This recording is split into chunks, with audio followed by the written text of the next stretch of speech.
Hola chicos, ¿cómo están? En este nuevo video tutorial vamos a aprender qué es la electricidad, qué es una corriente eléctrica, qué es un circuito eléctrico, qué tipos de circuitos eléctricos hay, qué tipo de centrales eléctricas hay. Vamos a conocer también sobre la ley de Ohm. Vamos con el video.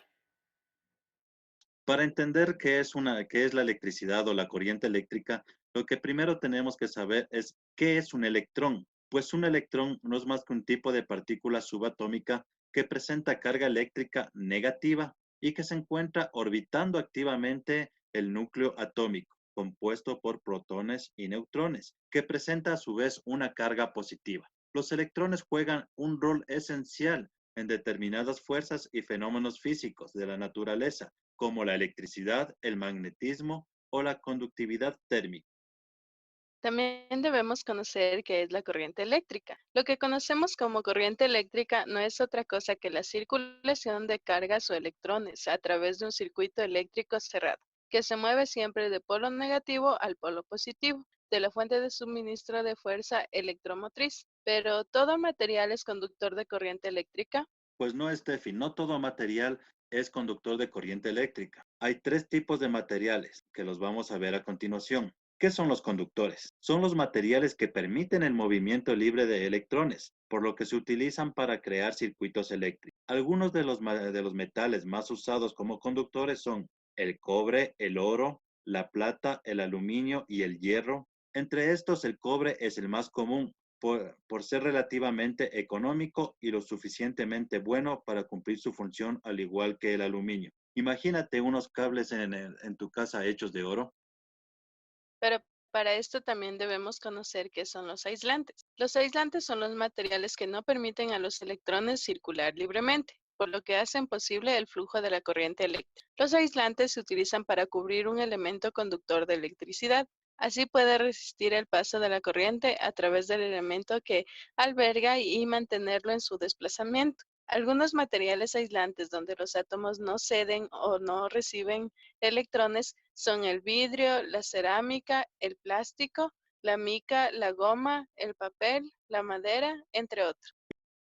Y por último tenemos los semiconductores, que son materiales que pueden presentar propiedades eléctricas de los conductores o de los aislantes, dependiendo de las características del contexto donde se encuentren. El campo eléctrico o magnético, la radiación, la presión y la temperatura del ambiente son algunos de los factores que determinan el comportamiento de los semiconductores. Algunos de los semiconductores más usados son el silicio, el germanio y en menor medida el azufre.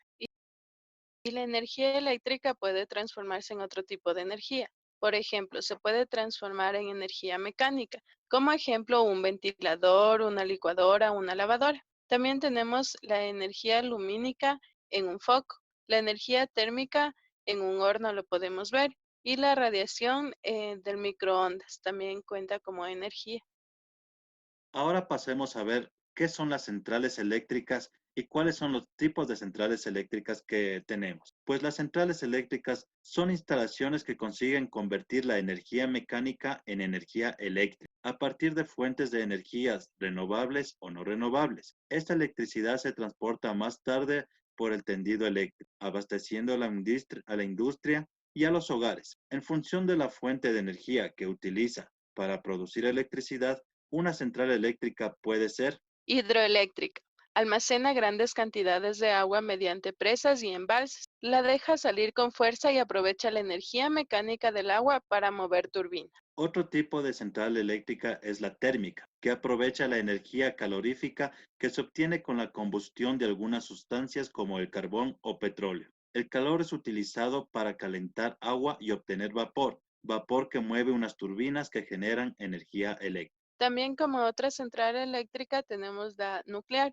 Aprovecha la energía que se genera en una reacción nuclear producida por algunos minerales radioactivos para calentar agua y transformarla en vapor capaz de mover una turbina. Otra central que tenemos es la biomasa, que el combustible que utiliza para producir calor son residuos orgánicos de diferente origen. También tenemos la central eléctrica eólica, que a través de los aerogeneradores aprovecha la energía mecánica del viento. Y por último tenemos las centrales solares, que mediante las placas del sol Aprovechan la energía lumínica y calorífica del sol. El circuito eléctrico. Vamos a ver qué es un circuito eléctrico. Es un recorrido cerrado cuyo fin es llevar energía eléctrica desde unos elementos que la producen hasta otros elementos que la consumen. Los elementos de un circuito eléctrico constan de 5 tipos de elementos fundamentales. En primer lugar tenemos los generadores, que produce la electricidad que circula por el circuito, como una pila o una batería. Tenemos también los conductores, elemento por el cual circula la corriente que sale del generador, como los cables. A continuación tenemos los receptores o también conocidos como resistencia, que es el elemento del circuito que convierte la energía eléctrica en otro tipo de energía. Puede ser una bombilla, un motor eléctrico, un timbre, entre otros. Tenemos los elementos de maniobra y control, abre y cierra el circuito para permitir o no el paso de la corriente eléctrica, como un interruptor. Por último, elementos de protección. Son dispositivos que protegen al circuito de sobrecarga de tensión y al operario de posibles accidentes. Como ejemplo, tenemos los fusibles. En nuestras casas, por lo general, se encuentran ubicados en la cocina o en lugares un poco apartados la caja de breakers. Estos funcionan como protección para todo el circuito eléctrico que tenemos en nuestros hogares. Para que exista un circuito, tiene que haber por lo menos un generador, un medio conductor y un receptor. Tenemos tipos de circuitos. Un circuito simple es aquel que consta de un solo receptor. Un circuito en serie son las distintas resistencias. Por ejemplo, unas bombillas se encuentran en fila, una detrás de otra, conectadas por el mismo cable. Si deja de funcionar una resistencia, todo el circuito deja de funcionar.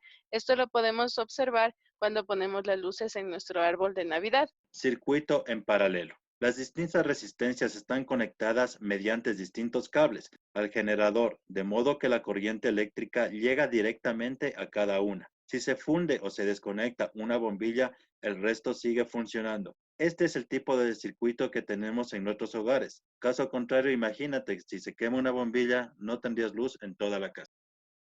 Por último, tenemos un circuito mixto, que es aquel en que se combinan conexiones en serie y en paralelo. No todas las lámparas van a alumbrar igual. La que está en serie será la que más alumbre, ya que por ella circula toda la intensidad de corriente. Al llegar a la bifurcación, la intensidad se divide en dos, una parte para cada lámpara que está en paralelo, por lo que alumbrarán menos. También vamos a conocer en este video sobre la ley de Ohm, que es la relación existente entre conductores eléctricos y su resistencia, que establece que la corriente que pasa por los conductores es proporcional al voltaje aplicado en ellos. El físico alemán Georg Simon Ohm fue el primero en demostrar experimentalmente esta relación. Pero, ¿qué nos dice esta ley de Ohm? Pues que la intensidad de corriente que atraviesa un circuito es directamente proporcional al voltaje o tensión del mismo e inversamente proporcional a la resistencia que presenta. En forma de fracciones se pone de la siguiente forma: intensidad igual a tensión dividido para resistencia, en donde la intensidad se mide en amperios, el voltaje se mide en voltios y la resistencia se mide en ohmios. Con esta expresión vas a ser capaz de calcular en un circuito una magnitud a partir de las otras dos. Para calcular la intensidad, calculamos directamente la fracción anterior.